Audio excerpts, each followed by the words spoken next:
welcome back to my channel, Ask DeAvila Sadé, with your host, DeAvila Sadé, LCSW, and I am back with a new video. If you are new to my channel is where mental health meets the millennial with just a sprinkle of my Microlocs and some travel vlogs here and there, and I am back with a new Microlocs video. Yes, and yes. Today, as you can tell by the title, I will give you tips on how to grow healthy Microlocs. I have been locked about 13 months now. Yeah, I had to think about it. I've been locked 13 months, and as you see, my locks are they're growing. They're doing what needs to be done. Sorry, I had to look in the mirror. But yes, I have been growing my locks for 13 months now, and if you want to see my entire first year of Microlocs, month-to-month updates, wash days, all that, go ahead and click the playlist right here, and you can watch my entire journey. But if you've been following my channel, let's go ahead and get into the tips to grow healthy Microlocs. My first tip is going to be, you need to know the condition of your scalp. I know I have said this in a couple of videos before this one, but I just have to really emphasize the importance of knowing if your scalp is in a healthy condition. If you remember, if you are new to my channel, or if you don't remember, I was diagnosed with seborrheic dermatitis at the beginning of the year, and I didn't know I even had something on my scalp until my person that did, my loctician who did my consult, let me know, like, girl, look like you might have some psoriasis. So I did not know that I was having scalp issues. You know, you just think it's dandruff. Like, okay, yeah, everybody got dandruff, whoop-de-woo. But no.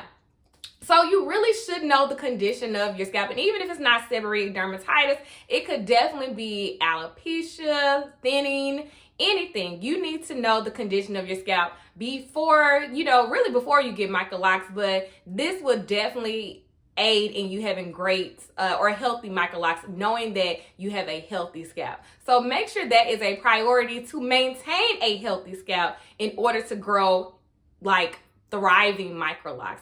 And one way that I keep my scalp healthy, one was going to the dermatologist. That was helpful for me. And now I use a solution on my scalp that was prescribed to me by that dermatologist to help with my seborrheic dermatitis.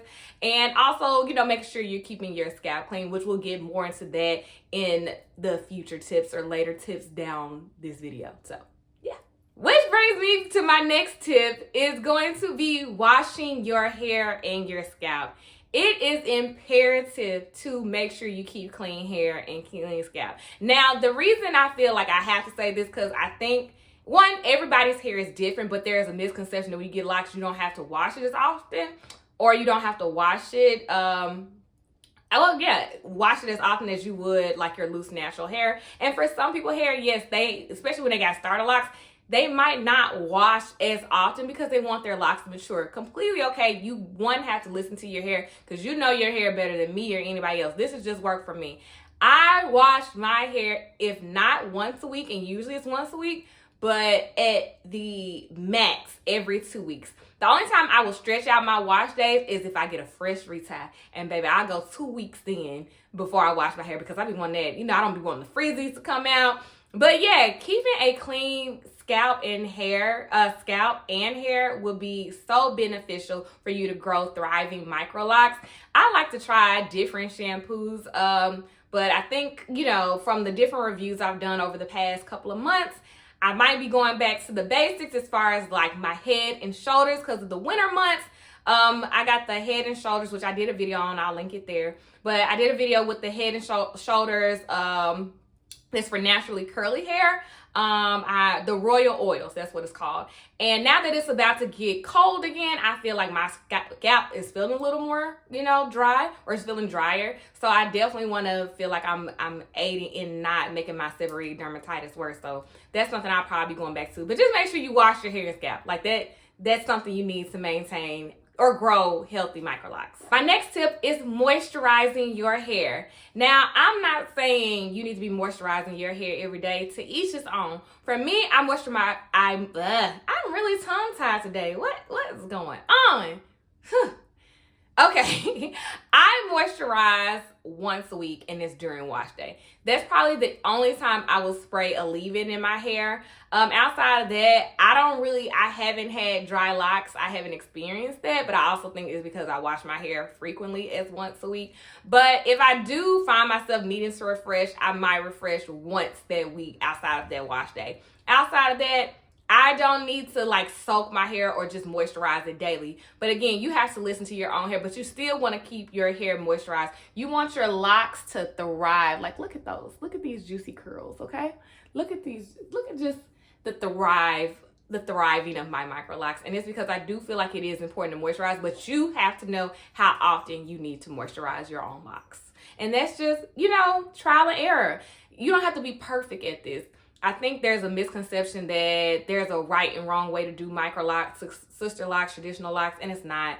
We got to just figure out what works for us, because what might work for me might not work for you, and vice versa. So just listen to your hair. If your hair is feeling dry, moisturize it, and then you'll start to see that, oh, I need to moisturize my hair just a little bit more, or maybe I need to moisturize less, or maybe this moisturizer is just not doing it. Maybe I need to find something that's a little more hydrating. It's a journey. It's a marathon and not a sprint. My next tip for growing healthy Microlocs: wear your bonnet or scarf. I think we all should know that, but it's so many YouTubers I see on here that's like, they kind of lazy and don't be want to grab that bonnet. Baby, you don't want this rubbing up against your sheets. I don't care if they're silk, satin, whatever. 1,000 count thread. I don't care. You don't want your hair rubbing up against anything. So I'm a proponent of always wearing my bonnet. I keep my bonnet right by my bed. Like, that is my go-to, because I can be lazy as well. But make sure you are wearing your bonnet to keep lint out your hair, and just so it's not rubbing up against other materials, okay? You don't want it to get dry and brittle and break. So wearing my bonnet, I feel like, has been essential to me growing my locks out and having a healthy lock journey so far. So I definitely recommend wearing your scarf or your bonnet, okay? Do not be that lazy. No judgment, but try not to be that lazy if you can. My next tip is to have low manipulation hairstyles. Did you need something, Peanut?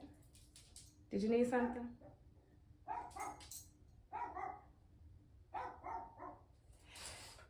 It's like Paw Patrol over here. Low manipulation hairstyles are so essential. So right now, I have yet to style my Microlocs like in a real style, like going to my lock session and getting a real style put in my hair.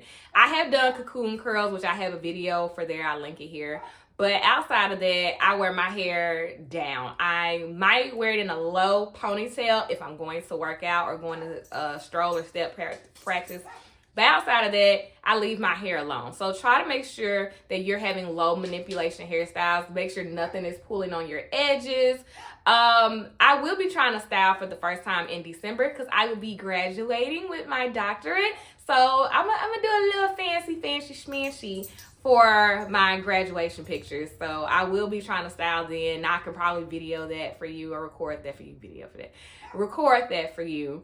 But yeah, try no low manipulation styles. I know you'll see a lot of people that's like, oh, I'm doing a flexi rod set. Oh, I'm doing pin curls. Oh, I'm doing this. Especially if you're a starter lock, try to just leave your hair alone till they're fully mature. But you don't always have to manipulate them. Just leave it alone. Leave your hair alone, okay? If you want to style it every once in a blue moon, that's fine. But when I was even doing the braid and band method for my hair, I started getting holes in my locks. And my loctician truly believes it's because I wash my hair once a week. The braid and band method was contributing to me getting holes in my locks. So just try to stay away from high manipulation hairstyles. Yeah, I'm so sorry. I'm gonna put out this video because I've been putting this video off for like a month now. So excuse all the dogs. Y'all know we got 4 of them, okay? It's the Humane Society up in this thing. So bear with me. My next tip is going to be staying consistent with a retie or retwist schedule. So I get my hair retied every 6 weeks on the mark. Not 6 weeks in 1 day, not 6 weeks in 2 days. I go 6 weeks at the same on Thursday that it falls on, that it needs to fall on. That's what I do, because I do not want my hair breaking off. So the reason why it's so important is that just like when we used to get relaxers, if you got relaxers, you're gonna have that new growth, right? And I just got a Retie probably about 2 or 3 weeks ago. So you have that new growth. Your lock is heavy, is because it's growing, and you got this new growth. It's literally pulling your new growth if it's not like getting interlocked into the lock or retwisted into the lock. And some people's hair start thinning or breaking off, and that is not a good look. So don't be going really more than 2 months, in my opinion, without a retie. Stay consistent with a schedule. That way your hair is always done, one, but then also you don't have to worry about too much about your hair breaking off. Now, I understand people's hair still break off from doing too frequent of reties, so don't do that either. Find the balance that works for you. When I first started, we first went 5 weeks, and then I think we did 7 weeks, and then we met in the middle at 6. And that was like the medium. So we tried different intervals to see how much I needed to go, or how long I could go without a retie, without putting my hair, the health of my hair in jeopardy. So again, this is a learning process, but make sure whatever schedule you get on, try to stay as consistent with your schedule. And what I feel like is going to help me make sure I stay consistent, because you really can't 100% count on someone else. Like, my schedule is in the hand of my loctician. If she can't do it that day, then I'm gonna be SOL. Okay, so the thing is, what I would recommend is that everybody learn how to retie your own hair, and that's what I'm going to do. I know I'm gonna do it.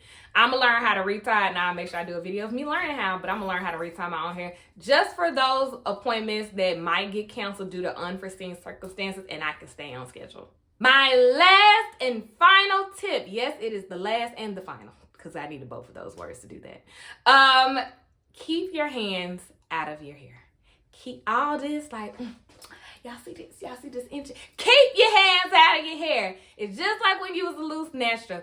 The ends are your oldest part of your hair. So you doing all this, it's just breaking them. It's just breaking them. It's not good. Keep your hands out of your hair. Yes, it is thriving, and you're going to want to touch it, and other people are going to want to touch it. You are not a chia pet. Stop letting these people put their hands in your hair. You don't even know what's on their hands, okay? Did COVID not teach us anything? But keep your hands and other people's hands out of your hair, unless you are styling it, washing it, whatever the case may be. Just stop. I know. You can't help it.